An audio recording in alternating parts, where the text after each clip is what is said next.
In this episode of Home Theater Geeks, I continue my conversation with industry journalist and consultant Mike Heiss about CEDIA 2025.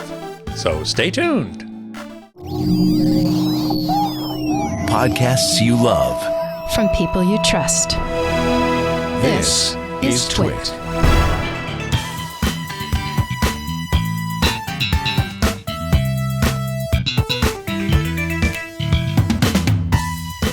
Hey there, Scott Wilkinson here, the Home Theater Geek. In this episode, I continue my conversation with Michael Heiss, industry consultant, journalist, and jolly good CEDIA Fellow, about the CEDIA trade show that he just returned from. Hey, Mike, welcome back. Oh, thanks, Scott. Yeah, boy, I tell you, just flew in. Boy, and my arms and everything. Your arm's tired. Really tired. You know, it's the Mile High City, let me tell you. Yeah, it's one reason I don't go there anymore. But people missed you. I said, I'm representing Scott, and they go, say hi to Scott. CEDIA says hi to Scott. That's so nice to hear. I'm glad my name has not been totally forgotten. Nope, not at all. That's great. That's great. I also want to make special note of the fact that you and I today are celebrating the 500th episode of Home Theater Geeks. Happy birthday to you. Thank you. I'm really excited about that. Really happy that we've made it this far. And here's to another 500, eh? Mazel tov. Thank you. Thank you.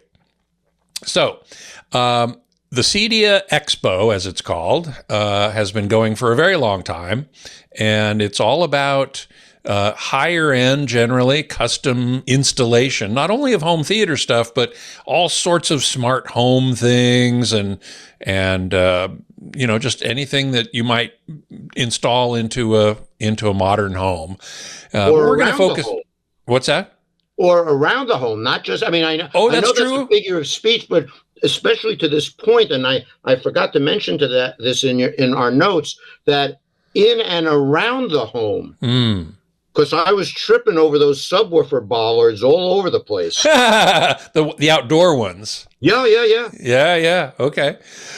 Well, we're going to talk mostly about audio in this show, at least to start with. And I want to focus on the audio news and some of the big demos also. And in this case, there were a few new products that were introduced. You made mention of the fact that there were a lot of two-channel audio things, amps, preamps, integrated amps. Yeah, something that you wouldn't expect for people that think of CEDIA as a home theater group. Yeah, but there was a lot of not any of it that I can think of that was actually demoed like you used to do up in the Venetian during CES. Right. But it was there. And the interesting thing that is changing that industry, and I'm sorry for jumping ahead, but a lot of these newer devices, including the more expensive ones, had 5 or slightly larger, really nice resolution color TFT displays on the front panel. So even though I couldn't hear what was being played, you could see what was being played because they're streaming centric. Right, and they have album art on these front panels. Exactly. Yeah, there was a pair of products from Anthem, which I believe was a preamp and a power amp, and we have a picture of that here. And notice the VU meters. Yeah. Virtual VUs. Yeah, those are actually not physical meters, but rather pictures of meters. Exactly. That work. And a preamp there on top of them. Right. RCAM also had a number of cool things. The SA45 integrated 2-channel amp with integrated streaming. And this is an example of what you were just talking about. Yep.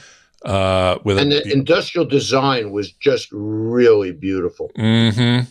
And that's new at the show, new at CEDIA, along with the SA35, which I assume just had a little less power. A little less power, and I think there was one step down that did just have a standard 2-line display. But this is in the if you have to ask, you can't afford it, or if you have to ask, don't ask, just buy the better one. Yeah, right. Another thing from Arcam was the ST25 and A25 streamer integrated amp combo. There you go. Which you got a picture here. And these were also new at the show. Also from Onkyo, revered old brand, the Icon P80 network preamp and M80 power amp.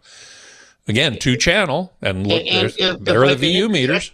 If I can interject there, the interesting thing, I mean, I used to make my living not electronically designing, but, running a part of a division of Harman that made those things. Mm-hmm. And I would say, I can't have that. Where are the damn buttons? And there ain't no buttons. But that's goes to where the market is. And it's not the old things where I used to get yelled at by putting too many buttons on a remote. Mm-hmm. But it's the difference between here's a remote with a lot of buttons. Yep. Here's a remote with not a lot of buttons. Right. But that's where the market is. The market is going for fewer buttons. Buttons. Who's got the buttons? And interestingly, Techniques had a turntable. They had a whole suite of products. And they were not on the floor, and so they were playing it. But they're keen to sense that the market is just not about home theater, right? And there are other, and especially in the type of houses that some of the CEDIA installers do, there is a music room or there is an office where I actually have the speakers here, but I don't have a sound system hooked up in my office. Even though I've got the speakers, I've got a stereo receiver down there, and that's where the music comes from, and it's a streamer. Right. Turning now to multi-channel, there were a number of high-end processors that we've seen for years, but a couple of new models and a new technology in those models that is very cool. Yep. Trinov, for example, had the Altitude CI for custom integrator or custom installer, up to 32 channels. We have a picture of it. Here it is. And the really interesting thing here, here it is, the Altitude 16, or CI rather, with the Amplitude 16, which is their power amp, 16-channel power amp.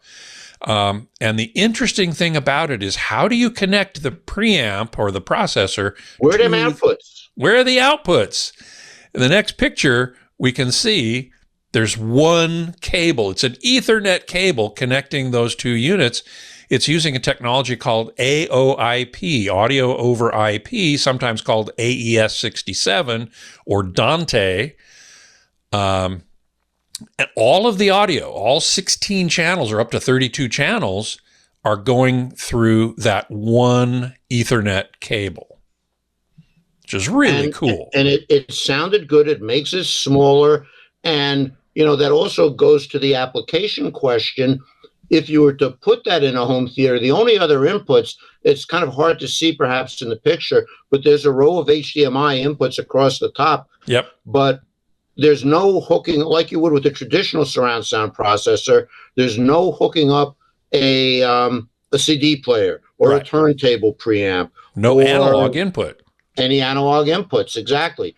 But this is, sort of purpose specific, but that's where the market is going, particularly for the higher end theaters, where you'll have kind of a Trinov, a Storm, or a Synthesis, or some others, or in some of the lower price bands, there were some very impressive large AVRs, and that's where the analog inputs, are. Mm-hmm. But you don't typically think of a high-end home theater with an AVR, but there they were. There they were. Trinov also announced integration with a commercial cinema product, the Dolby IMS 3000, which is their Atmos processor. And here's a picture you took of them connecting to a Trinov processor as well, right?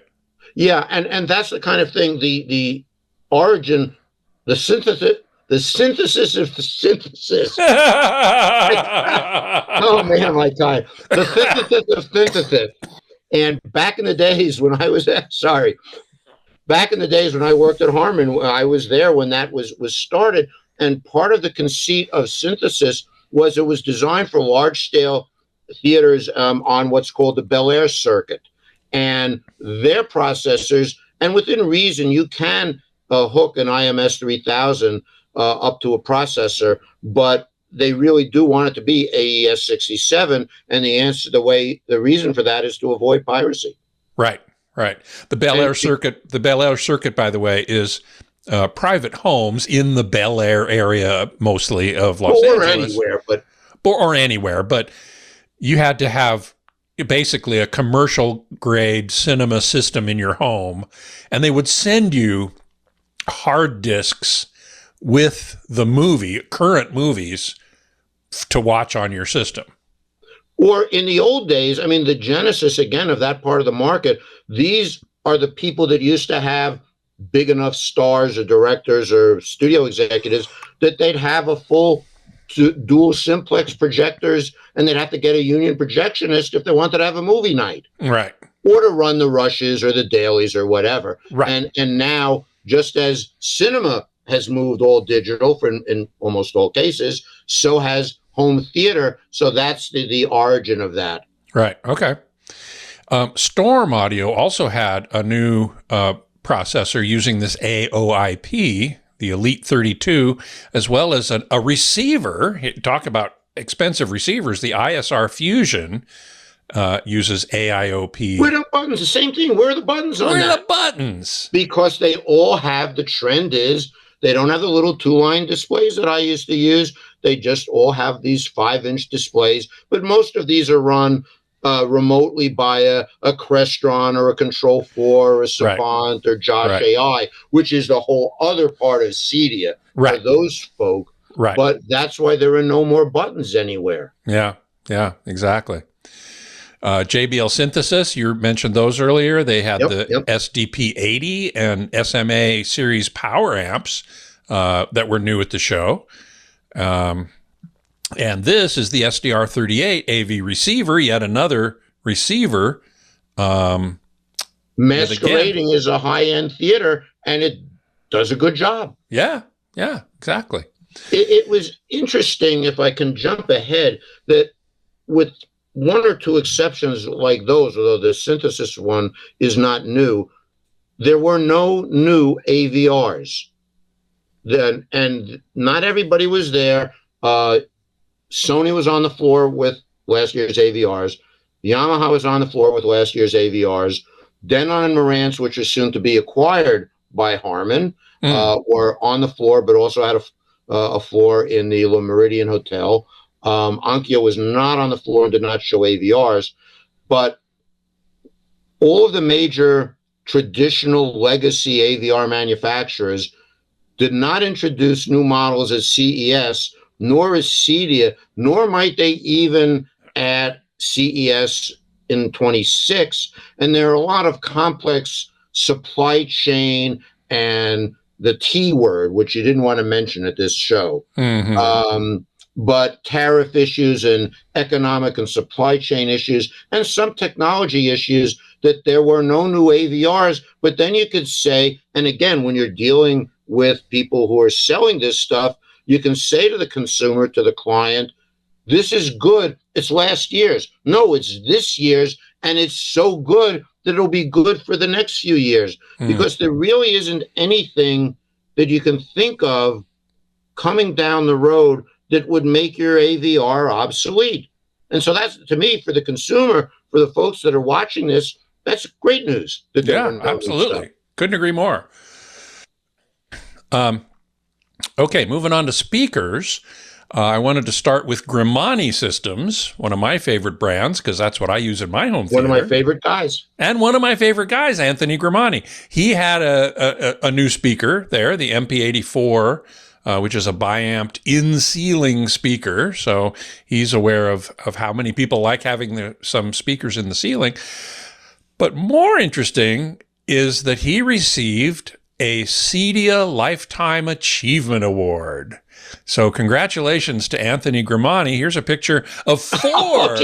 Who are those guys? Who are those guys? 4 Lifetime Achievement Award winners, starting with you. Yeah, wearing my jacket. I love that jacket, man. My ability to make a fool out of myself knows no bounds. It's my trademark. You got your Lifetime Achievement Award in 2020, I believe? Yeah, during COVID, and I didn't get to stand up and give a speech and have a nice video made, but it's sitting in the other room. There it is. Okay. Nice in that photo, we want to point out also Rich Green is next to you. The guy with the ribbons. The guy with the ribbons. He has a lot of them. He got his last year. And next to him is Anthony Gramani, who got his. You almost said it. I almost did, yes. And finally, Bill Scare, who's a CEDIA, a longtime CEDIA installer, and was really instrumental in a lot of the inner workings of CEDIA, and a Bale from Texas, and he's a great guy. And it's like the Saturday Night Live Five Timers Club. I kept kidding Mr. Gramani that we're going to have to teach him the secret handshake. Right, exactly. Other speakers that I read about were interesting from Paradigm, and a force canceling, vibration canceling in-wall subwoofer, the FSC12-SW, which I think is a great idea. Sends sound into the room, but cancels the vibration so, your drywall doesn't shake apart. Procella had a couple of interesting things, some new Uno subwoofers, and a P50CW on-wall, on-ceiling speaker. This is a graphic that they provided. I'm a big fan, actually, of on-wall and on-ceiling speakers. That's what I have. So were a lot of people, because there were a boatload of them. That was in fact, now that you mention it, there were very few what we'd call in the old days box speakers. There were some, but the in-ceiling, on-wall, in-wall type of arrangement was very prevalent. And I know you're going to talk about it, but the best demo I heard, well, if not the best, clearly the best or second best demo that I heard at CEDIA was using that type of speaker. Right, and we're going to get to that in a minute. I also wanted to point out Procella's P628 above screen speaker for LED screens, for these DV LED screens that we talked about in part 1. It goes over the screen and points down toward the listening area. And there were at least a couple of demos that used that kind of speaker, one that used that very speaker. We'll talk about that in a minute. Wisdom Audio. That's the problem. That's the biggest problem. You can't drill holes in those screens. That's right. Or you can do it, but it doesn't work out too well. Void the warranty for sure. Yeah, for sure. And that is a problem that the brightest minds in the speaker world have been trying to solve since the start of DV LEDs, including the first one up in, was it Chatsworth? Winnetka. In Winnetka. I don't know why I keep confusing them.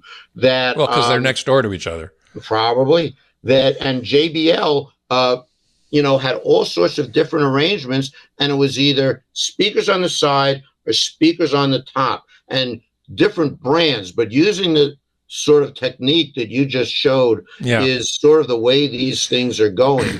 And, the Nobel Prize is waiting for the folk who can figure out a way to do this. JBL used to do bouncy speakers where they would reflect the sound off the screen, and the imaging just wasn't there. And everybody found that it was better just to put them atop and below the screen. Yeah. Wisdom Audio was there. They're one of my favorite speaker brands. They're I love good guys too. Their stuff. They had some Sage series all-weather speakers and some more on-walls, including the L75. Here, they're very well known for these line arrays, which are long, tall, skinny arrays of speakers that give you really nice imaging horizontally. And K-Array and L Acoustics also were in that similar vein. Right. Yeah, exactly. Blue Sound a Canadian company, had their Pulse Cinema sound bar, 3.2.2 Atmos with 16 drivers and a mini version of that. A number of companies had what I'm calling invisible speakers. JBL's done that for a while. They have the Conceal line, which actually can be mounted behind drywall. Anthem does it. Paradigm does it. There was another one from Sweetwater called Edge Sound. Which, yes. Which I went to see. And what'd you think?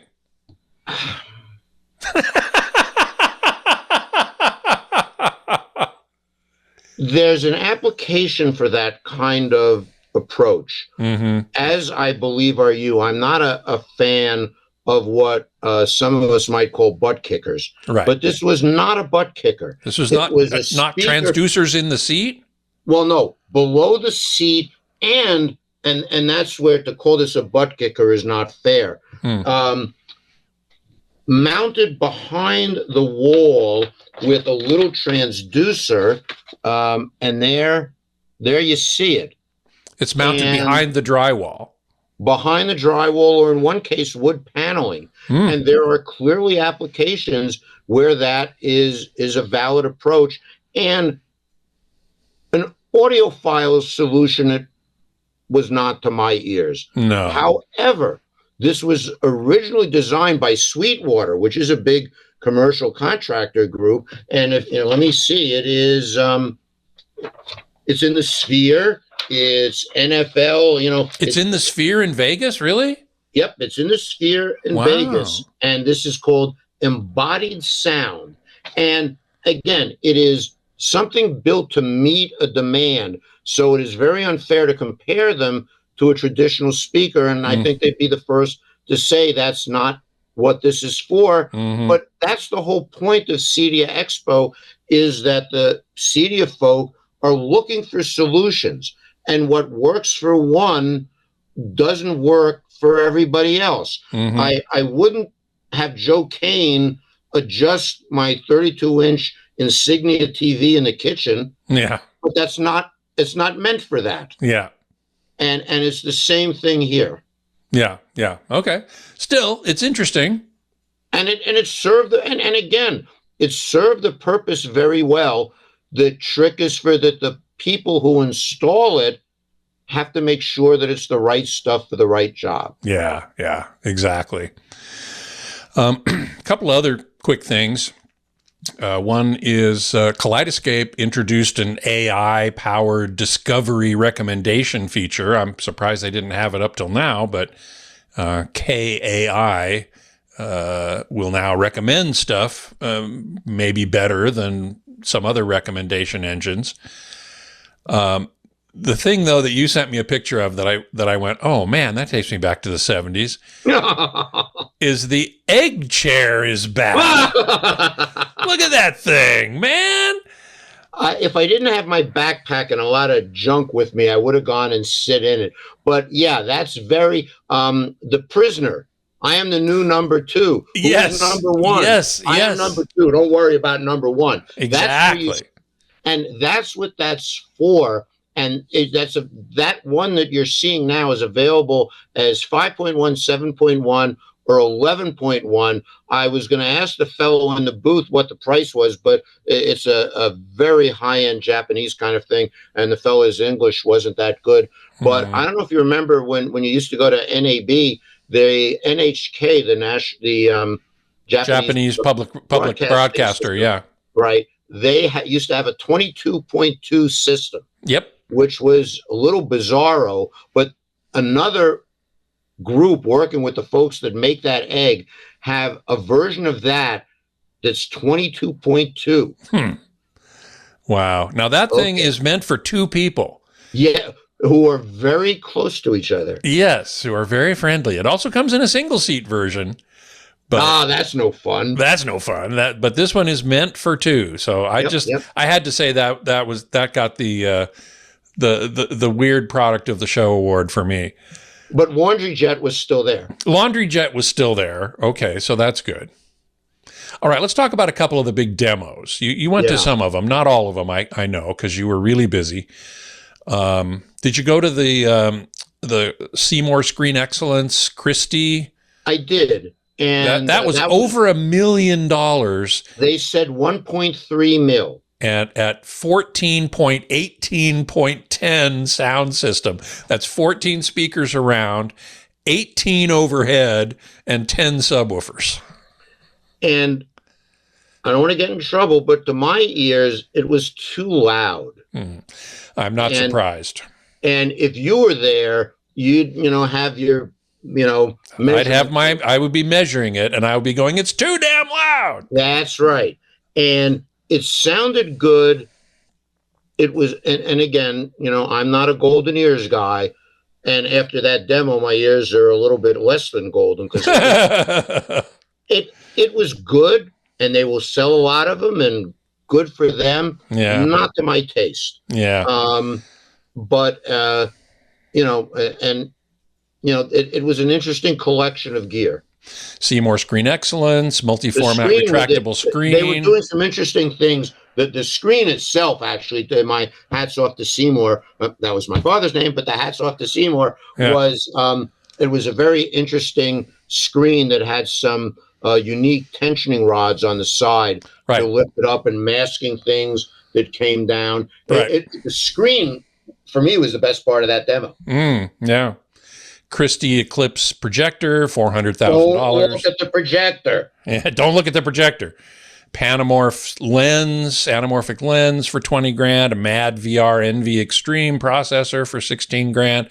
Storm Elite 32 AOIP processor.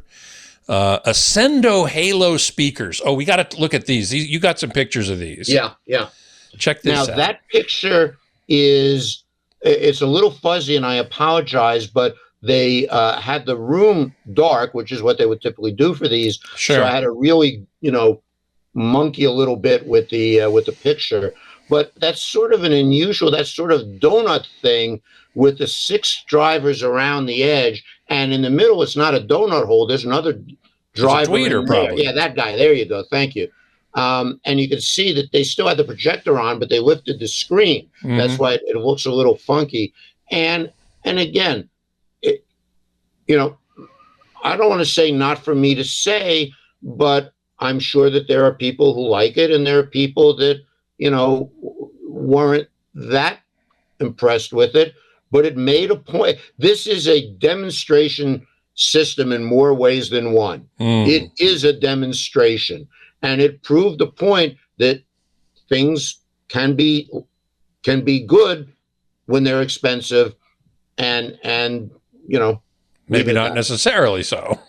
Well, and again, I'm not putting them down. Yeah. It's my personal opinion. Yeah. By the way, what we didn't see in that picture was 2 64-inch subwoofers. Oh yeah. My camera was wonked out, and I took some pictures, and they were too fuzzy. Don't look at the projector, and don't stand next to the subwoofer. Jeez, you'll literally be blown away. Yeah, I will say the bass in that room was really, really good. Yeah, I'm sure.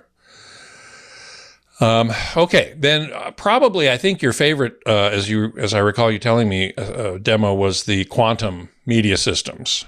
Well, quantum media systems and theory. And theory, yeah. In fact, theory, which a lot of people have always said, Mike, go to theory, and they coincidentally are in the same hallway in the exhibit area where Quantum has their booth, and Epson and Techniques. And like, who are those theory guys? And so he said, oh, Mike, you really got to go and see it. And I did. And I was totally blown away with the quality. Paul Hales, who is the designer, and I guess the guy who runs the thing. And I'm very impressed with him. I've enjoyed my times with him very much. He not only gave a master class in audio, he gave a master class in presentation, because that was, and I do a lot of them, that was one of the best presentations I have ever seen, even before he started playing stuff, to choreograph the things that were in the room and the message that he was trying to convey. And the interesting part is you just talked about the $1.3 million system. The synthesis demo, which was very good that I saw, I think they said was like, $300,000, $400,000, $500,000. You know, what's a couple $100,000 between friends? Yeah. Paul said, after demoing the stuff, said, here's what $1 million home theater is with theory. The total price of this system that you just heard, which was really damn good, with his speakers, which require his DSP and his amplifiers, was $83,000. Then to make it a $1.3 million system, buy a big house in North Carolina. And he had that on the screen. And I think that that's kind of his shtick, but it was done so well. And you could see people going, that makes sense. And he didn't have that many SKUs, that many products, but the stuff, that's somebody who knows their stuff. Yeah. And just like everything else, is it for everybody? And the answer is no. And he comes out of the pro world. So, you have to figure that into it. He took the drivers that were in the front for the cinema demo, and they were in pendants above you. And so it was not just for what they call voice of God or Heiss speakers, but he turned off the front speakers and just had these 4 pendants, 2 front and 2 rear. And the imaging was pretty damn good for nothing that was up front. Yeah. Yeah. So that was one where I have to say I was really, really impressed with something that, shame on me, I'd never seen before or heard. Well, I'm sure you'll go see him again. I've visited with him a number of times over the years, and yeah, I agree with you 100%. He knows his stuff. He knows what he's talking about. I think I've got a graphic of the quantum media system. Oh, or at least a diagram. There it is. Yeah, because that's using a speaker line called TPI, which is not well known. But to the point that you made in the first part of this presentation, you can see there's the different modules making up that screen, and he's got 3 speakers above, 3 speakers below. You got good imaging, and then there were speakers at the actually rather large speaker systems at the rear left and right and front left and right.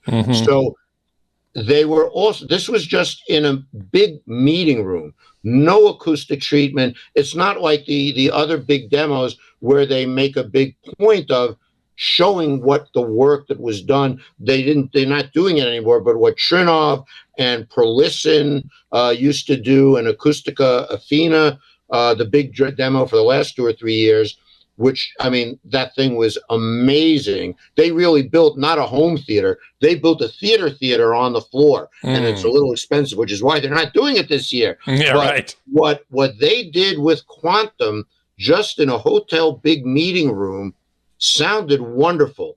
But it was hard to judge because the picture was so good, you couldn't listen to the sound. You got to do you one or the other, address, man. You know where to send it. No, I can't do that. What'd you think of the Samsung Harman JBL synthesis demo? I was very impressed. And again, I don't know how many of the people who are listening and watching the show, and maybe you're not in the business of selling things to people, but if you want a demo, now maybe you are selling things. If you want a demo, whether it's to your significant other to explain to the other significant person why you spent all that money on this thing, or you want to impress your neighbor, the key is curation of the material, given that the thing has to be set up right. I mean, that goes without saying. But I think that was pretty much the best demo. It had an Epson, the $30,000 projector, and of course, the audio and the speakers are all synthesis. And the fact that they used the right demo material in a properly calibrated system, and that's part of the whole thing about synthesis. Yes, I presume you can buy the components, but they really don't want you to. They want to have a CEDIA or a certified person install it. And that's what makes the difference. Yeah. And it sounded really, really good. Really good. I think you didn't get to see the Procella demo. Is that correct? No, damn it. And Chuck Back, who's a long time He's a friend. Oh yeah, good guy, friend, fellow traveler. Yes. And are we allowed to say that? I don't know. The it's ICE is fine. at the door. What do you call it? I apologize to Chuck that I didn't see it, but I heard that it was very good, and I also. I'm embarrassed to say I palled around with Mr. Gramani, but I didn't see his demo this year. Oh, that's too bad because he's another one. He's another one like Paul Hales that is just phenomenal, knows his stuff inside and out. And well, because he, as do I was going to say, regrettably, he goes back to the origins of when, in conjunction with Roger Dressler and John Kellogg, and a little bit of Yoan Allen at Dolby. When he worked at Dolby, he was in the forefront of getting Matrix home theater out to the market. And then I first ran into him at THX in the Carriage House when I was a THX licensee. But the speakers that he sells, he designs. Yes. The speakers that he sells, he installs and commissions. And that's the key. And again, to people, you don't have to be a CEDIA person, but as much as anything, it's not the gear, and I know you're a big proponent of this, it's how it's put together. Yes. And how things, that's why things like the rack have become very popular, because that's a shortcut way to do this, or the other technologies that are similar, and that makes all the difference in the world. Yep, same as what Samsung and Harman do. The Procella demo we had, I have a graphic, sort of a diagram of what that looked like, and that was pretty amazing. 135-inch DV LED screen with these P628 speakers above the screen with a bunch of surrounds and subs and amps. I'm sorry you missed that one. I'm sure. No, but that's typical of those big demos. And if you look at that slide, the other big demos have speaker arrays that are not unlike that. Yeah. And whether, except of course, if it's a projection system, you'll put the speakers behind the screen, which is acoustically transparent. And but then the trick is to get the imaging. Right. And it's all about the imaging. Yep. Exactly right. Well, tell us if you have any final thoughts about this year's CEDIA Expo. I was pleasantly surprised at the attendance. There were a lot of people there, which is good for the association, but it's a good sign for the economy that there were a lot of people from all over the world and all over the country, places that you wouldn't think would be hotbeds of home theater or, smart home. That were doing things there. Again, it's sort of off topic for Home Theater Geeks, but things like Josh AI and Control 4 and Crestron with the, the digital distribution was there. So I think that, with any luck, it'll be a good year. I hope it'll be a good year for everybody. Yeah. Well, me too. We can use it. Yeah. Well, thanks so much for sharing your experience with us over these 2 episodes. It's always great to talk to you. Thanks so much for being here. We'll see you after CES. See you after CES. And before you go, tell us where anybody can find you online. You can find me online and occasionally in print at Residential Tech Today, restechtoday.com, or Hidden Wires with an S, .co.uk, or you can find my crazy website where you can find out how to, if you live in the neighborhood, I'll come and notarize stuff for you. And it's michaelheiss.com. So can I do one last story? Sure. As you know, and people don't know, my wife, Leslie Nathan, is a retired licensed New York and California architect. And when she finally, right before we got married and moved to LA, she got her New York architect's license. And in those days, you had to stamp a document. I was so bloody jealous that she could stamp things. And for years and years, and I said, what do I do? He says, you can't touch that. It's against the law. I said, you know what? I'm going to become a notary public so I can stamp stuff. And so you did. So, There you go. Free notarization with every home theater. Well, thank you. Thank you, Mike, for being here. That's Michael Heiss, industry consultant, journalist, and a jolly good CEDIA Fellow to boot. Thanks, Scott. Take care. You bet. You too. Now, if you have a question for me, please send it along to htg@twit.tv, and I'll answer as many as I can right here on the show. And as you know, all of TWiT's shows are available on YouTube for free, but with ads. If you want to go ad-free, join the club. Go to twit.tv/clubtwit and join today. Until next time, geek out. Hey, thanks for tuning in to TWiT, your tech hub for intelligent, thoughtful conversations. If you want to take your experience to the next level and support what we do here at TWiT, say goodbye to ads and say hello to Club TWiT. With Club TWiT, you unlock all our shows ad-free. You also get exclusive members-only content. We do a lot of great programming just for the club members.